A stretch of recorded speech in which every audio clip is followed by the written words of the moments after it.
2月1日星期六，刚刚刷微博要和大家通知一个喜大普奔的好消息，2月2日，也就是明天，电影《射雕英雄传侠之大者》在武汉有路演，不晓得是否会和主创一起看电影。看到片方开放招收450名观众参加，真羡慕住在湖北省的观众。看到有网友观察到的挺有趣的一个现象，今年春节档哪讨论都有射雕的身影，除了各种正向的、反向的，还有非常特别的一点就是学文史哲学的，看完不停给朋友讲解抗金历史，回去看金庸原著；学理工科的讨论冷兵器打斗、铁浮图、降龙18掌借力打力所体现的力的相互作用、山头引雷；学美术摄影音乐的沉迷于徐克导演的镜头美学、构图、光影、画面和音乐的美感和浪漫；学新闻传媒的感叹郭靖被召回蒙古，丐帮传信找黄蓉的时候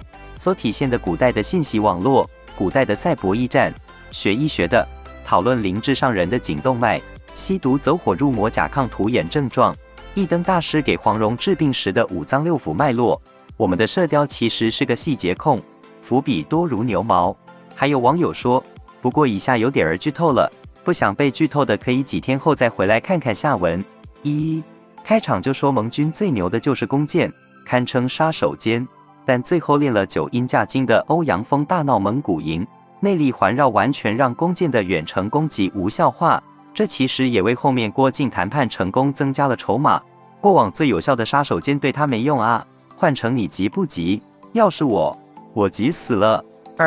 郭靖刚回来就看得出大王子和二王子面色不善，练兵那里的内心也很明显，他俩不对付且同时看不惯郭靖，以及郭靖背后的拖累势力。最不显山不露水的三王子，看起来从没有主动挑起矛盾，但是第一次登场就是来汇报有人潜入大本营。当时二王子立刻应激，表示这是我的活儿，然后被大喊对我让他做的。第二次就是汇报旗下士兵被金人断手足，这些说明这三王子不仅掌兵，而且在傅汉心中的地位已经隐隐凌驾于二王子之上了。很有意思，他也是历史上的胜出者。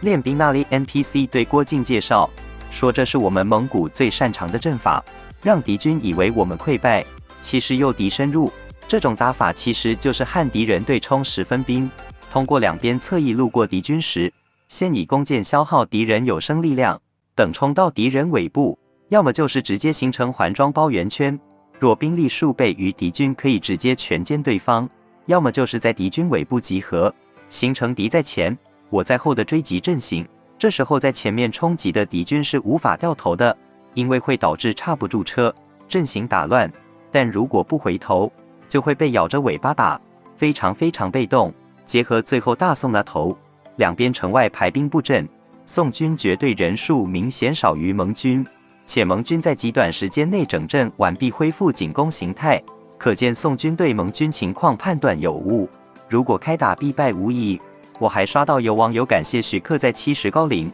仍然愿意勤恳地继续深耕中国武侠电影，感谢演员肖战愿意抛下名利诱惑，坚守心中的社会主义价值观，勇敢兼挑重镇武侠电影的重担。在短视频快餐文化占据人们生活，各种低俗拙劣的喜剧片强行降为大众审美水平，更甚者借助影视作品向民众强行灌输各种西方价值观糟粕的今天，还有人愿意重拾经典，大力传播中国特有的武侠文化，重塑民族自信，坚守中华民族血脉中永远不灭的精神魂魄。金庸老爷子在天有灵，不知道的有多激动多欣慰呀！感谢射雕主创人员带给我们这么好看的武侠电影。目前《射雕英雄传侠之大者》观影人次破1000万，这部作品必将在中国乃至世界电影史上留下最光芒璀璨的独特印记。首部定档春节的武侠电影《射雕》，大年初一迎来了观众们的检验。电影以郭靖寻找黄蓉线索，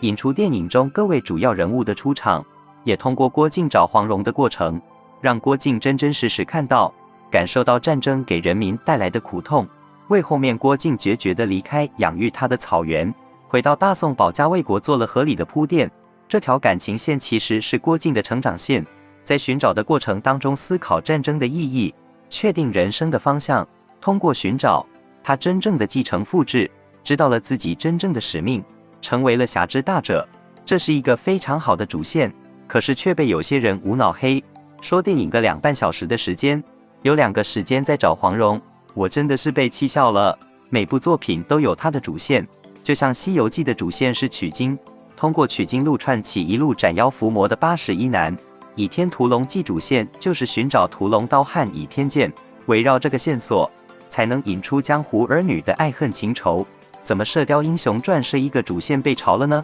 平时是不看文艺作品吗？如果只凭郭靖母亲一番说辞，郭靖就义无反顾地阔别养育他，要把自己的女儿嫁给他，待他如亲生父亲的大汗，甚至和他兵戎相见，这能说得通吗？正因为在寻找黄蓉的过程当中，一路亲身感受到战争给百姓带来的苦痛，后面的舍身取义才说得通吧？这怎么就成了黑这部电影的噱头了呢？有网友说，影片中肖战对于郭靖的演绎完全符合我心中郭靖的形象，潇洒俊美，厚道直朴，执着坚持，只有这样的郭靖，才配得上草原上骄傲的公主华筝的喜欢。都说武侠是中国独有的浪漫，是中国文艺作品独有的题材，但是得不承认的是，最近20几年中国武侠确实处于没落式微时期。在国外对着我们的东西虎视眈眈的时候，我们当然要把我们自己的东西阳光大，这也是《射雕英雄传》得到国家主流媒体力挺的原因。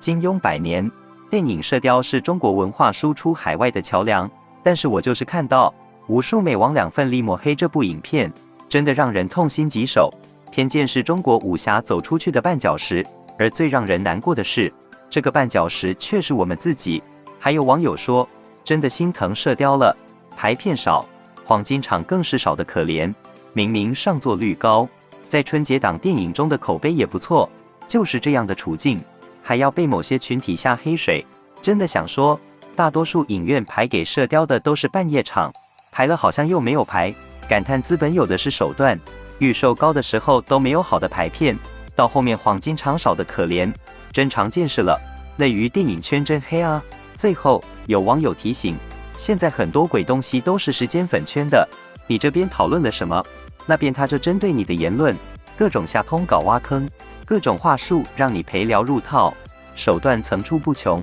所以公共平台少说些有的没的，就一水夸使劲夸。当然这个需要你真情实感，杂家活人多，干就是了。遇见任何让你不舒服的文字、视频、图片，该投诉投诉，该踩踩，该点 X 点 X， 不发疯不内耗。电影很好，一定要尽情享受啊！这样的剧情，这样的演技，这样一张俊脸，不在大荧幕上多看几遍，太亏了好吗？对此，你又是怎么看的呢？